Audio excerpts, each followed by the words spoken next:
Keeping your YouTube TV app updated ensures smooth streaming, fewer bugs, and access to new features. The update steps vary by TV brand, but the process is simple. Here's how to update the app on any smart TV. Samsung Smart TV, Tizen OS. Step 1. Press the Home button on your remote. Step 2. Go to Apps. Step 3. Select Settings, gear icon. Step 4. Turn on Auto Update or select YouTube TV, update if available. LG Smart TV, WebOS. Step 1. Open the LG Content Store.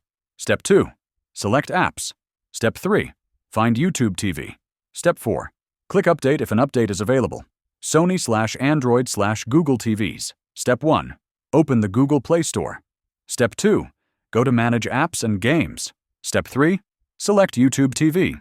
Step 4. Click Update. Vizio SmartCast TVs.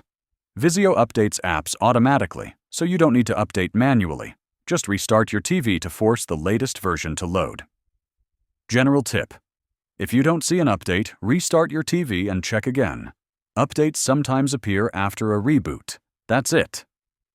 Keeping your YouTube TV app updated guarantees a smoother and more reliable viewing experience.